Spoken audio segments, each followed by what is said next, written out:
Hey there, my name's LeBron, and I just recently wrote a film called Through the Pain. And today I'm going to be doing a small analysis. So, cue the music.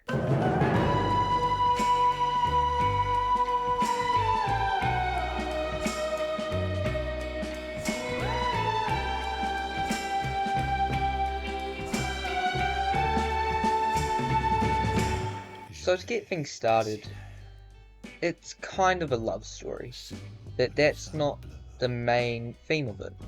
It's about connection in a time and a place where connection was quite fragile between people in France.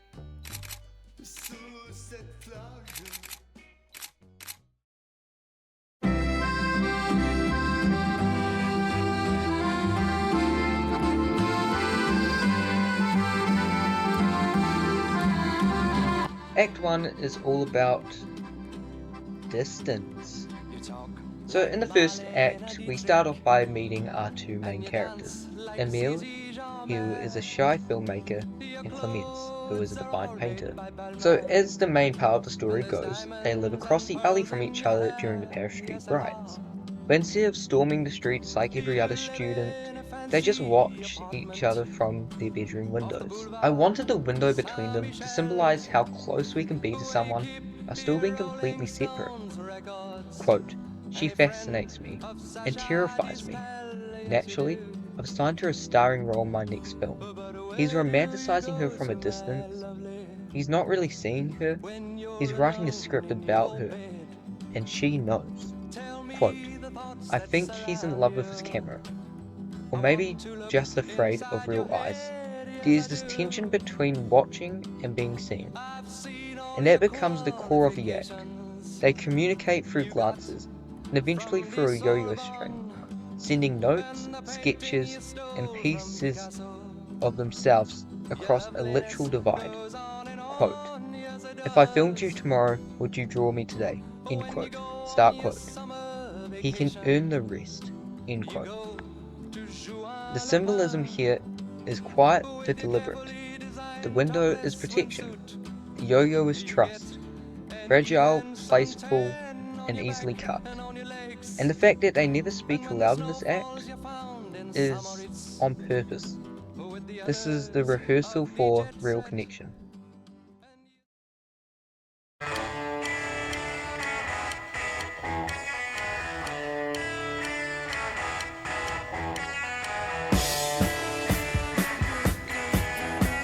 Act 2 is where that distance collapses and everything gets more dangerous. They finally meet on the rooftop. For the first time, they speak face to face. Emile says, "Words are harder without a window between us." Clemence responds, "That's because the glass gave you time to edit."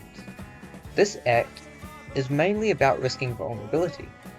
Once you take away the barrier that was once between them, it's obviously going to be scarier for the two, but that's what makes it so real. I wanted their connection to start folding into the political unrest around them. Emile's camera catches police violence, and suddenly, his art isn't safe anymore. The line between witness and lover starts to blur. Quote, "They asked me for the footage.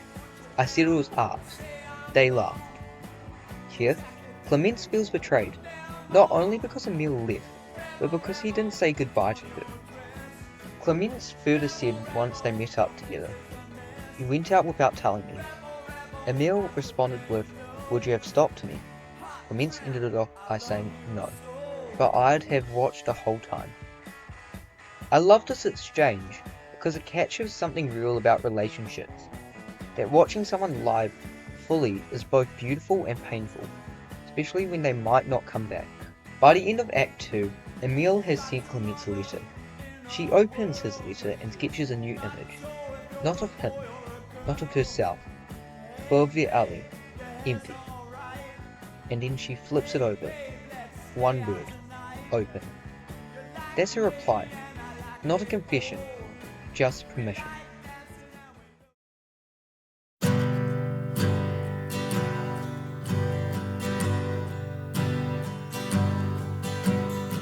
Act 3 is about what happens after you've been seen, and you decide to stay anyway.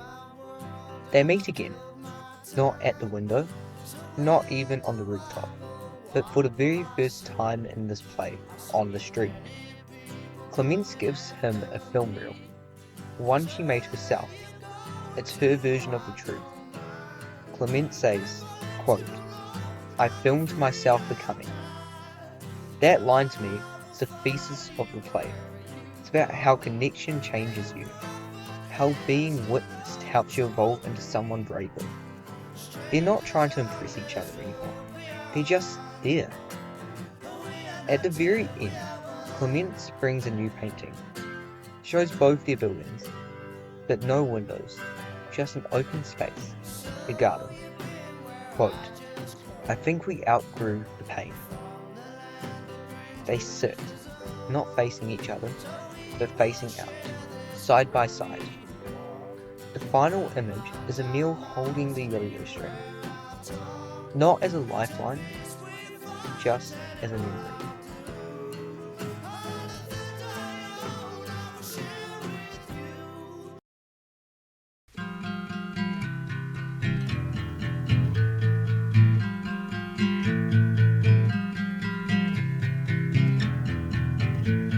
So to summarize everything, Through the Pain is about how we often live behind glass, performing our feelings, editing our reactions, trying to be seen without being vulnerable. But real connection means cracking the lens, dropping the script, choosing presence. Quote, "They rehearsed in glances, they risked in silence, but this is the first real line of their story." So before I wrap up this analysis, I just want to talk quickly about my inspiration. Visually and structurally, I owe a lot to Wes Anderson, with ideas with split screens, color palettes, the deadpan cameras, who somehow still make your chest ache. It's all in Through the Pain, especially the symmetry. I wanted every window, every glance, every yo-yo to feel like it was composed with meaning. I also leaned into Brecht, the idea that theatre can talk to itself while still making you feel. The chorus holding placards, breaking the fourth wall, whispering poetic truths. That was my Brecht coming through, and I wanted the audience to never forget they were watching a play, and still care deeply anyway. Then there's my drama teacher, Mr. Phillips. He always pushed me to go past aesthetics and ask, what are you actually saying? This play wouldn't exist without him showing me that structure means nothing and characters that don't bleed a little. Finally, there's something else.